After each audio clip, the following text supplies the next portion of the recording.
it is, I'm always going to be Hot, huh? I'm awful like that. I've always been that way. I just can't not. It's I wish it wasn't the case. So I have went ahead and flipped the switch, so we're good. I'm comfortable. I mean, I'm not hot, but I'm not cold, so I'm good. And of course, it's going to be like, we only had freezing cold weather with It'll be 8 in the inches of 50s snow. tomorrow. Do what? I said it'll be in the 50s tomorrow, and I'm glad. Hopefully the snow will melt. And then less having to worry about getting around town. Exactly.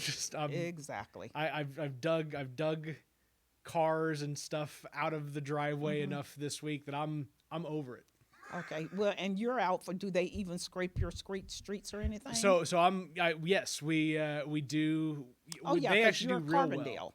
Do what? Hunt Road is part of. It's in the mile and a half for Carbondale. Yes. Yep. Yeah. Yep. Okay. And the trick with our road, I think it does get a little bit of extra attention from the snowplows because there's 2 massive hills that lead down the road. So if it wasn't for snowplows coming through and doing all of this, there would be no ability for people to get in and out of that road. Oh wow. Wow. Okay. I'm excited to see where we can go in conversation and see if I can convince you out of not thinking you're an interesting person with a lot to say, Carolyn. Hey, and I won't say I'm not an interesting person. I'm just not a very extensive speaker, I'll say. I say what I'm going to say and I'm done. I don't need to elaborate for 10 minutes on what I have to say. Have you always been like that, or is that something you've developed in the midst of life? Or pretty much. And working at SIU, I'll say I was on lots of committees, lots of everything. Being in a meeting where you have to sit and listen to somebody give a soliloquy for 10 minutes when what they could have said would have taken 2. I've learned that soliloquies don't usually work well. So say what you're going to say and be done with it, basically. I love it. I mean, because you do so much nonprofit and volunteer work. Is that part of what makes being involved in so much activity manageable, is just being to the point? Yes. That's it. That's it. We just need the one word answer. Yes. You said yes or no questions. Yeah. You got your yes or no questions. Yeah. And once again, I guess I one of my big things is timeliness. I believe God is so gracious. He gives us all 24 hours in every day. It's a matter of how we use that 24 hours. Yeah. I don't want to sit in a meeting and, again, listen to your 15-minute soliloquy when you can say it in 2 minutes and we're done. Then if you want to visit with the other people or express your issues to the other people, fine. But don't waste my time repeating the same thing over and over or saying, I agree with that. Okay, so what? You agree. No problem. Move on. That's just me. I love it. And that is, if I can press the button right, and that is episode 39 of the WTF Carbondale podcast, where I try and get the camera to focus while we talk to interesting people about their interesting lives and tie it all back together with this little place we call home, Carbondale, Illinois. With me this afternoon, it's the internet. It could be any time at any point here, right? Is Carolin Harvey.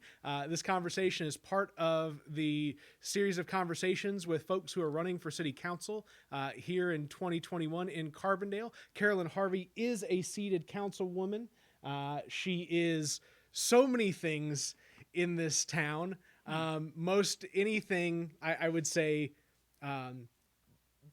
out front of it, behind it, wherever it may be. I love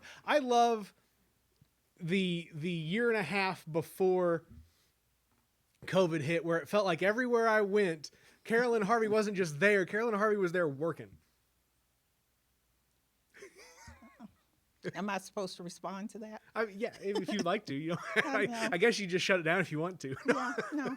I mean, it's all about what we can do for others. Yeah. It's not about Carolyn. It's about others. Yeah. That's important. Yeah. Right. And I come out and I say it as, the excitement to see Carolyn in these different places, just saying, oh, okay, I'm here, but she's really there, but understanding that the purpose of there, right, is never the individual, but the outcome of whatever the action may be. Yeah. And it's never I've got to be out front so you can see me. Mm-hmm. I'm here to help do what I can do and move on. Yeah. And, I just think that for me, I realized how blessed I am. I realized that there have been people in my life who helped me. Mm-hmm. Therefore, it is my duty to try to pass that on or to help someone else. Yeah. So, Carolyn doesn't matter. It's the bigger picture. It's just a good feeling. Yeah. I just, and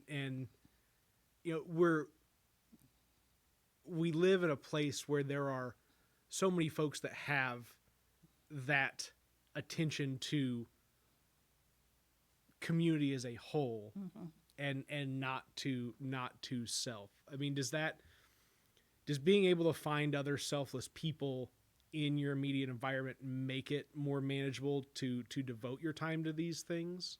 That helps, but that's not always the case. Yeah. You always have those people who, again, take my picture, or I've got to be out front, or I've got to be this or that. Hey, that's not me.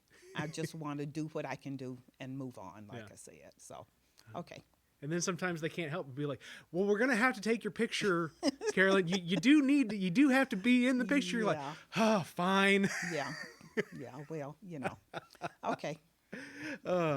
So we were talking a little bit as we were getting into the conversation here of what brought you to Carbondale. And you were talking about, having so many people help you in life along the way and giving back to folks. Was coming to Carbondale something that was also just kind of a helpful activity in life, or was it like, okay, I'm looking this direction, I can go here, or what? A little bit more context on kind of the story that you were sharing with me as we were getting into this. Well, my coming to Carbondale was, I guess I'll say, coincidental. It was not the plan, but once I'm here, you have to deal with what's here. Yeah. So there have been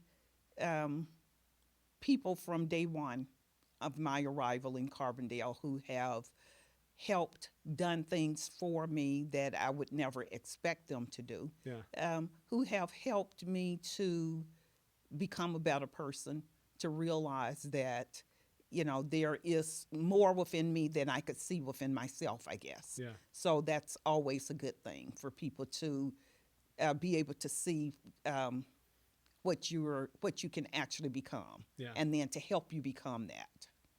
Oh, no, that's just having somebody see within you, and I think see that the potential in you. Yeah. That you may not see in yourself. So that again, that's another part of, and I think for most people that we don't see all that we can be. It's easier for other people to see it in us than for us to see it in ourselves starting off. So,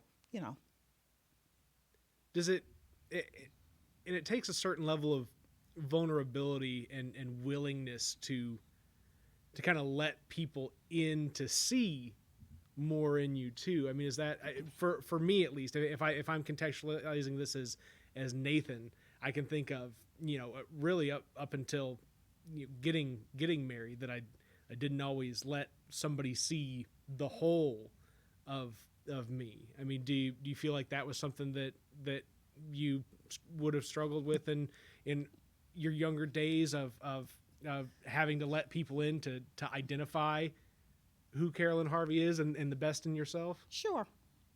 Hey, perfect. One word answer. We're there. That's all you need. That's all you need. That's why I'm laughing. Oh man.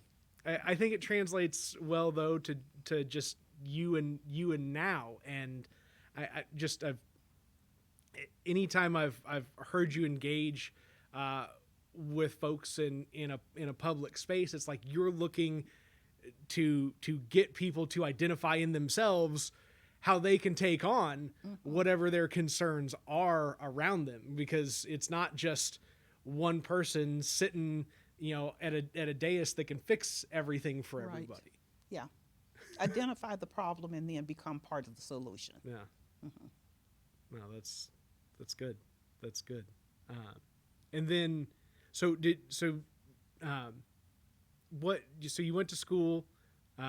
Did you immediately after school get into working at SIU, or did you have some other stuff that you did before getting into your, because you said you worked at SIU for 38 years? Yes, but before that, I actually worked at a bank here in Carbondale, what's now Banterra. Used to be, before it was Banterra, it was First Bank. Okay. And before that, it was University Bank. I worked at University Bank for several years and then at SIU. Oh, that's cool. That's cool. Yeah, and actually starting there, and this would have been if I came in 71, that would have been probably in 72. I started as a part-time file clerk at University Bank, and within 2 years, I was the head bookkeeper there. Oh, wow. Yeah. Very cool. So where was that also kind of your course of study? Were you? No. No. No. But again, that was someone seeing more in me than I could see in myself. Yeah, because that was definitely not on my radar at all.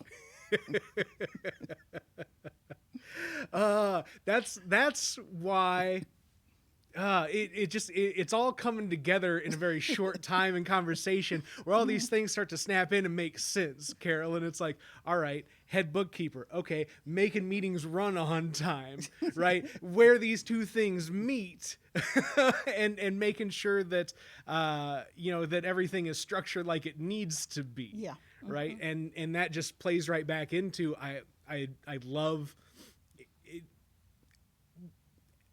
Carolyn making process work.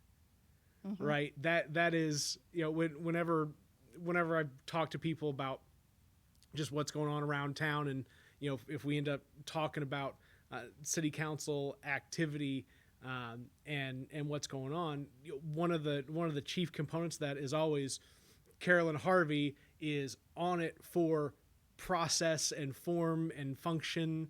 And there's a word that I'm looking for here that I'm missing right now that directly relates to how meetings run. But that's essentially what I'm thinking of, right? Like, and listening to you talk about, where some of these components come from, being short and sweet and straight to the point, and being able to get a meeting to have a move on. It all makes sense. And I'm just sitting here talking real long form, trying to eat up an hour, hoping that I know that I'm going to have just some straight one-word answers. Yeah. Well, hey, it can be more than one word. I was just kidding with that. But it won't be an hour. Yeah. So, but okay. So what drew you to SIU? Was it just there was a good opportunity and whatever benefits and all the value of working for the school may have been at the time? Was that just kind of an easy decision to say, hey, better opportunity here, got to go? Yeah. Well, and actually, I worked at a bank, and then I worked for myself I was the first Black Mary Kay consultant in Southern Illinois. Wow. Did that for a few years, and then decided, I really should be working for someone instead of myself, which is kind of a different slant on things. But yes, the opportunity at SIU came up. I took a job at SIU and moved on from there. What was it like? I mean, are you comfortable exploring and talking about being the first Black Mary Kay consultant in Southern Illinois and Sure. what that experience was like? Okay, what's your specific question? Well, I mean, it just, being a Black woman in this business where you would, as a salesperson, going door to door trying to connect with folks and make a sale, could experience the less than favorable components of Okay. being Okay. Well, first, it's not door to door. Okay, It's all right. more, you know someone and you refer me to them. Uh-huh. So with that, my belief is I take people where they are and move forward. Yeah. I don't care what you've done in the past. I can't change that. I can only change what you do today or tomorrow. Yeah. So I will say I did not encounter people who were negative towards me. Mm-hmm. And yes, I went to some places where you would think I wouldn't go, but I went. Specific places, little communities that would have no black people living there. Mm-hmm. If I had a referral, sure, I would go. But that's just a matter of being prayerful and saying, Lord, protect me. Yeah. That's all I can do. Have you always been a very spiritual person as well? I am a believer in Jesus Christ as Lord and Savior. So yes, and Awesome. always, okay, sure. I was brought up, as they say, in the church. Mm-hmm. So yes. Ah, that's great. That's great. I mean, and whether, and this is something that Claire and I had talked about, when she did mine, was just about, how and we may have not caught it on tape, but in general banter beforehand, talking about whether or not somebody may be a believer in Christ, that there are so many components and underpinnings to Christianity as a religion, as a guiding light, as a way to live your life and cherish those around you and take care of folks around you. And I mean, that you feel like you take away the best components of that as a believer in Jesus Christ? Yeah, of course. I mean, we have to see each other as he sees us. Yeah. He is kind and gracious and loving towards us. So therefore, if we believe in him, then we have to be the same. We do for you or other people, treat you the way that I want to be treated. That is that I'm real bad. I haven't been to church in a while, Carolyn. Bear with Okay, me. well, it's not about going to church; it's about what you believe. That is fair. That is fair. Is love thy neighbor. If that was that 10 Commandments, or was that just part of Scripture? I don't recall. Well, if you believe that, it doesn't matter if it's 10 Commandments or not. But loving your neighbor or the other person as yourself, which means you do for them, you sacrifice for them as you would for yourself, or you would want others to do for you. But that's fair. No, and you're right. I think it doesn't. Wow, that opens your mind up, right? When you say it doesn't matter where it is. The fact is, if you believe it and you act on that, that's what matters. That's the point of the lesson. Yeah, exactly. That's wonderful. What do you go to church in town? Yes, I'm a member at Rock Hill Baptist Church. Okay, so Reverend Logwood. That's I got it. I've got to get Reverend Logwood on the podcast as well. I just feel like he's got another one of those very interesting Carbondale stories. Yes, most definitely. Voice to boot. Rev's voice is just one of those very calming, welcoming, like just put you at ease when you hear him start to talk. Yeah. I did watch a little bit of one of his sermons on Facebook Live a couple weeks ago, and I was just like, okay. I needed this. Yes. Yeah. I needed this morning. Oh, man. So 38 years at SIU. Did you start out in kind of the same place where you ended at SIU over your career, or was it went through a lot of different places at SIU? Is that a yes or no question? That was no. not. That was not. My first job at SIU was in the bursar's office. Worked there for almost 6 months. Decided that was not the place for me. Moved from there to the Division of Continuing Education.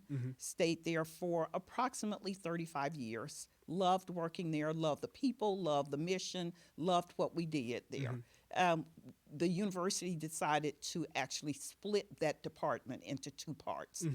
When they made the split, we did credit and non-credit activities. So I went with the credit area. So I moved from continuing education to the registrar's office. Okay. And the registrar's office is where I retired from. So what was the continuing education activity at SIU like for the time that you were there? I mean, that's more of kind of like the professional development, like you need credit hours that Right. go behind a license or something like that? Yeah, well, we actually did. There were two areas in continuing ed. We had credit and credit free.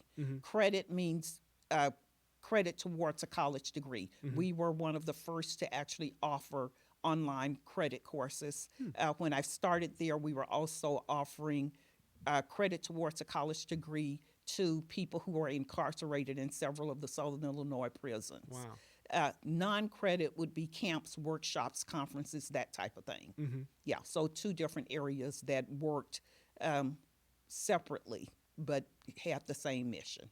That's the incarcerated education activity is something that I'm pretty interested in. Do you have any stories from over the years that stands out of successes that came out of some of that activity? Actually, no, I have actually not a success story, but I'm sure there are some. I was actually very disappointed when we stopped offering those classes. I won't get into why. Yeah. There's a lot of political stuff behind that, I think. But I want to say I had only worked there for maybe 4 or 5 years, and they actually stopped offering the courses to those who were incarcerated. That's a shame. And Exactly. Yeah, because they definitely needed it. Yeah. Yeah. And I mean, people miss the, what is actually needed in a system of incarceration, right? It's not, the incarceration itself isn't supposed to be the punishment. You aren't supposed to go into a prison so that you can be treated poorly as part of the punishment. The punishment is separation from society for a given point in time of whatever a court determines. And like to provide somebody education and resources to better themselves while incarcerated, that actively works against the problems that our prison system exists with. Well, we can provide education. You can provide them the academic education, which is what we're speaking of, or you can provide them with the street education, which is what they're left with when you take away the academic education. No. It's a shame. Exactly. Well, on the other side of it, going through some of the online credentialing. I mean, we're used to a very different online world now than what existed 30 years ago, really, right? I mean, was this something that was difficult to launch over the course of time and make accessible, and did it take time to catch on, or was it something that felt like it fit naturally into the work that was already occurring out of the office? It felt very natural to work with it. We actually offered a lot of those online classes were offered to military personnel. Okay. People in the military at the bases. We had professors that would go to the military bases and do the classes, or they could take them online. Okay. So, and actually the online was available to anyone. So not just military. Cool. But yeah, it was looking back at it, I say it was interesting to be on what I'll call the cutting edge. That's fun. That's fun. And it's interesting. I mean, we don't really, always put SIU on a pedestal as being that university that serves military folks very well as well, but it feels like this was a core component to how SIU has built its identity around being able to service veterans, whether they're currently serving or once they're finished with their service. Very neat, very neat.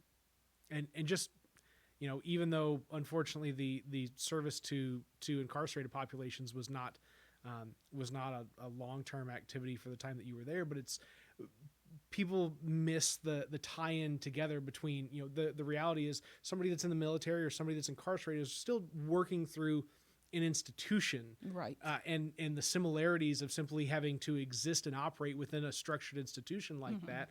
There's more similarities than there probably are differences in a lot of cases for folks. Yeah. That's neat. Oh, sorry, I'm digging deep, Carolyn. I'm trying to find what are the right avenues to No to problem. have you jump down and what you like to talk about.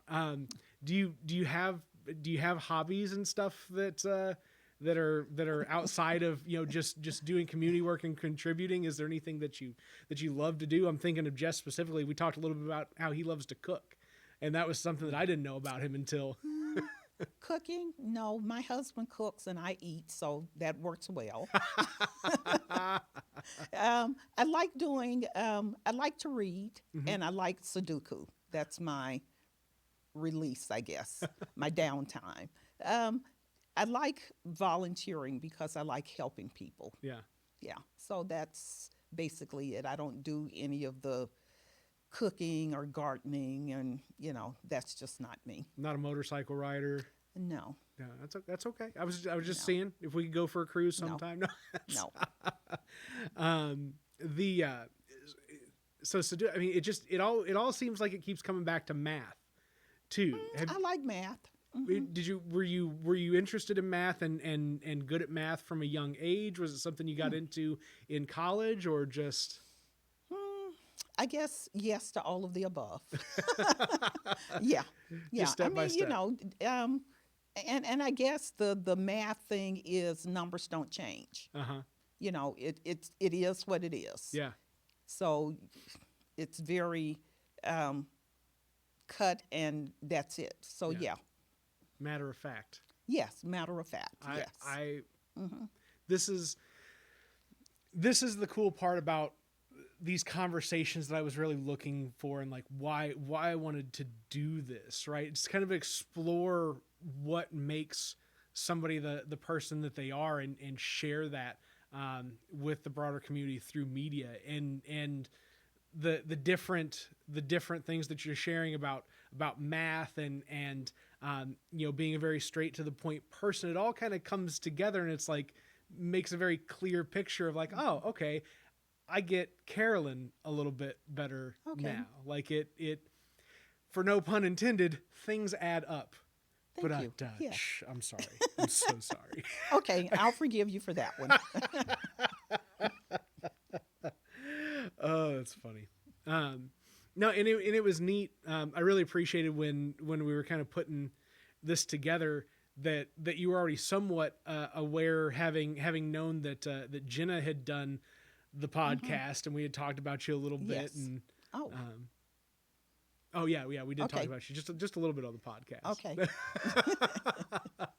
we were talking about volunteerism and you as an influence on her, and I know you'd said that she was just a really good student worker for Great. you, and Yeah, she was one of the best I ever had. Yeah. and it's cool to see how people kind of grow. And again, you go back to people have seen the best in you, but you've seen the best in people, and where those people go after you've had a chance to kind of inspire some light in folks. And I think Jenna's a real good example of that, just from the book writing and the mentoring of other young folks in the business world through education and whatnot. It's just it's neat to see where you have an impact and where people go from there. Yeah. I love it. Bear with me, Carolyn. I'm just thinking. You've got me. I'm halfway in a self-fulfilling prophecy. You're like, we're not going to talk that long, and I'm thinking, how do I? Okay, you'll cut all of this part out, though, right? Do what? Is this part being cut out? Oh, just where I'm kind of meandering and chattering. I usually just leave it in, but if you want me to cut stuff out, okay, no problem. we're pushing 30 minutes, so I feel like I'm halfway there to my hour. If I get to 40 minutes, I'll be Okay. I'll be happy with it. Do you how did you meet your husband then? Do you mind if I ask like the person like just a little bit on that end of things, because that was a big smile. So I mean that's at least a plus side. You weren't just like Do you big want frown. my version of the story or his version of the story? Ooh, I would like both if you can tell. No, them. I'll give you my version, which is actually the way it happened, and it's not anything whatever. We met at a party, and that was it. And he says that at that party, he and his friend were there, and he told his friend the night that we met, I'm going to marry that woman. And which became a self-fulfilling prophecy. We were married less than a year later. Ah, Yeah. that's great. That's great. Yeah. He's a very persistent man. Very persistent. Yes. Did you give him the cold shoulder at first? Oh my gosh. I told him, don't bother me. I'm not interested. Very persistent. Oh, Yes. that's funny. That's funny. Is the persistence a trait that you greatly valued in him, and maybe still do to this day? No. No. You're like, I'm just ready for him to calm down. No. Well, he's not as, I won't say as persistent now, but, persistence is something that means you really believe in what you're doing. Yeah. So that I do admire. Yes. Good. Good. No, that's a reasonable connection between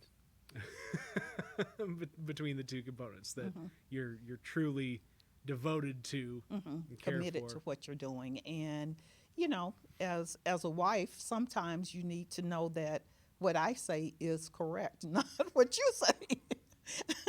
But being persistent. I'm going to learn that lesson one day. Yes, it's the sooner you learn it, the better your marriage will be. Yes, and remember, happy wife. Happy life. Thank you. Yeah. Oh, that's so good.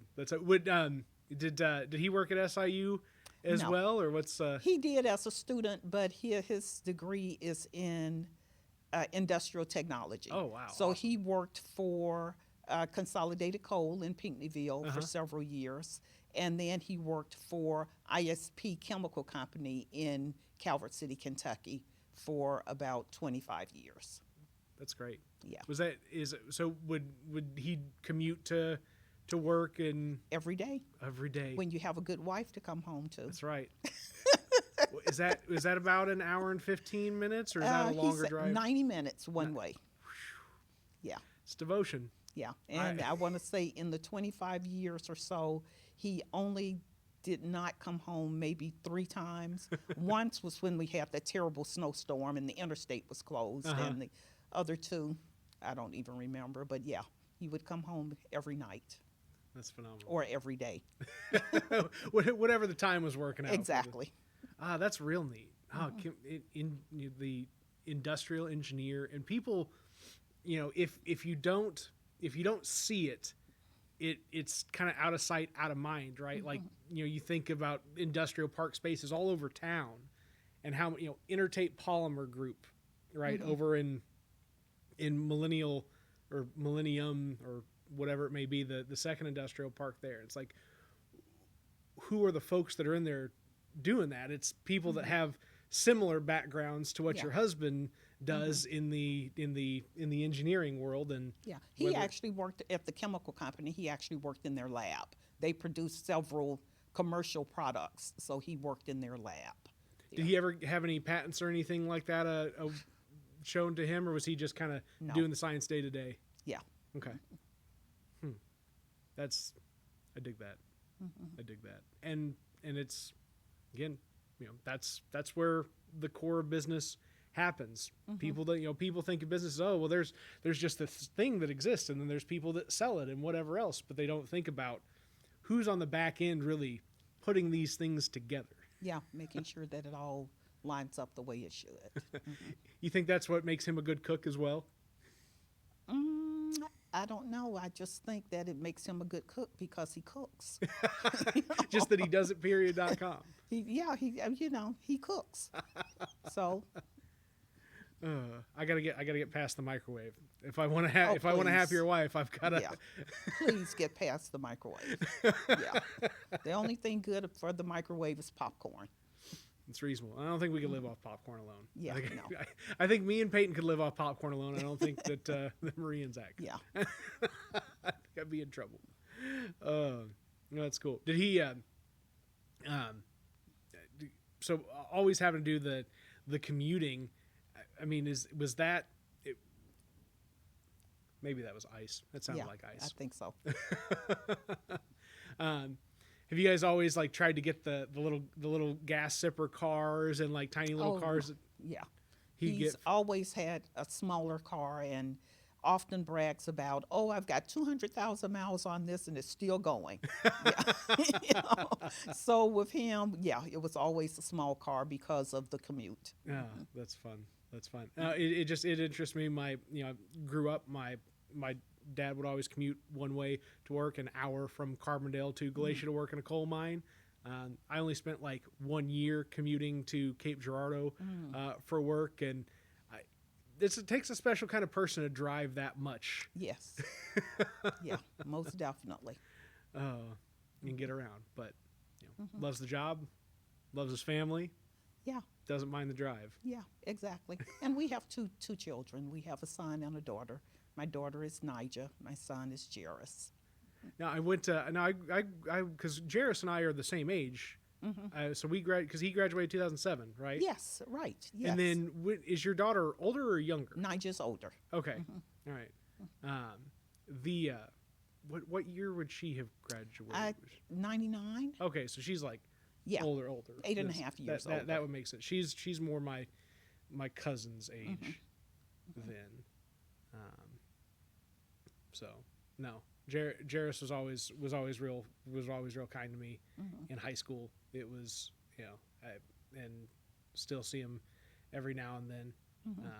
Just happy to see him. And I said don't know your daughter because just older Yeah. than I am. Is there anything exciting that's going on in the kids' world these days? Do you have grandbabies at all running around? Or No, my philosophy has always been I want to be a mother-in-law before I'm a grandmother, all right, and I'm not a mother-in-law yet. there you go. So no, no grandbabies yet. Not too bad. You've instilled the right values in the kids to wait to bring you the grandbabies until it's the right time. For me, but that's their decision. That Good. was just the way I would say I would like for you to do things. Right. Whether or not you do it that way is totally up to you. I was a little out of whack in my stuff, but I'm ultimately happy with the way things have panned out. No, you just gotta take care of the kids. Were you the type that was interested in being a mother and having kids? Was it? No. Oops, I knew that was going to happen. But no to that. No, and you can, if you let it ring, it's fine. Okay. We're good. I'm buzzing up here too. I forgot to shut mine off, so Okay. we're good. Yeah, actually, my plan was actually to adopt children at a certain point, but that never happened. So I have two beautiful, unplanned, I'll say, children.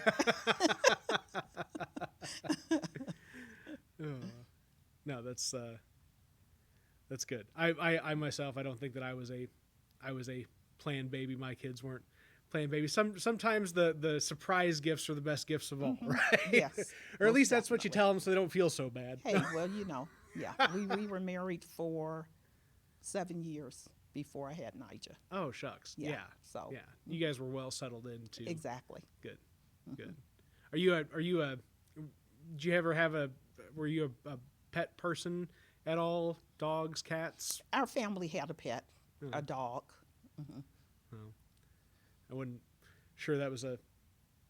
I myself am not a pet person, but you never know with these days, right? All the millennials and Gen Z generation folks are like, well, we'd rather have pets than have kids, and that's No. And my family's dog was an outside dog. Yes. So not one of those pampered inside dogs that can only eat certain food and who goes to get haircuts and nails trimmed and all that. Right. No. The My dogs daddy outside was that'll not come that around kind when of you come daddy. outside and Yeah. no, it was very much growing up the same way. Maria hates it. She wants the cats in the house, and I don't Yeah, do no. the cats in the house. It's just not my thing. I Yeah, don't. no. It's like inside is for humans. Yes. Yeah. I connect with that. I connect with that a lot. Shucks, Carolyn, I'm struggling. Hey, what else is there to say? There may not be. Not much. I'll just straight to the point. Is there any particular you're popular too today? Okay. Is there anything that stands out right now? Stuff that you've been working on, something that you are working on that you've been really excited to just be part of. I mean, I'm thinking specifically like the warming center. I had Carmelita on to talk, several months ago.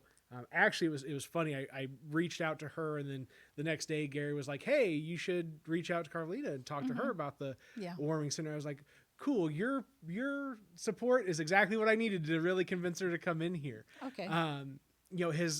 What has working on that project been like for? I am just so extremely proud of Carbondale Yeah. for the way the citizens of Carbondale have supported the warming center. Yeah. It's a place where we would all hope that we would never have to use the services that are offered by the warming center, but it's so good to know that those services are there if we need them. Yeah. So the community of Carbondale has just rallied around the warming center. I am just, I think, like a proud parent, I'll say, extremely proud of how we have just come to the call, met the call whenever it went out. Recently we said when the temperatures dropped last week or the week before that we would open up another part. We have gotten really good support with that. So I'm just very, very grateful that, again, we see how blessed we are, Yeah. but you never know what tomorrow brings. Yeah. We see that we have, or I'll say I see, that I have a home with a roof over my head and food on my table today, but who knows what tomorrow will be. Perfect example, the people in Texas last week. Yeah. Who would have thought that my apartment would be flooded and I didn't have a place to live, or I had no water or no heat in my apartment, or my home. So the services are there. I'm just grateful that we can offer those services. I'm grateful for the citizens for their support, for the city and how the city has supported it, and the volunteers, and even to the people who come there to receive the services. I'm really grateful for Carmelita also. I'm just amazed at how she treats everybody like they're somebody. Yeah. You're not just a homeless person off the street. You are a person that she cares about and takes care of when you come there. It was really wonderful getting to hear her story and just you really do understand that the summation of these projects that occur that help folks are because of, again, like we've talked about a couple times here, how people have helped the people that are now helping. Right. And just in anybody, I think that's just a good moral of this conversation, that anybody that thinks that the little bit of help or the lot of bit of help that they're putting out into the world now may not make an impact, it really does. Yeah. Again, we know where we are today. Blink and tomorrow's here, and you never know what tomorrow has in store for you. What you do you may think you're doing for somebody other than yourself today.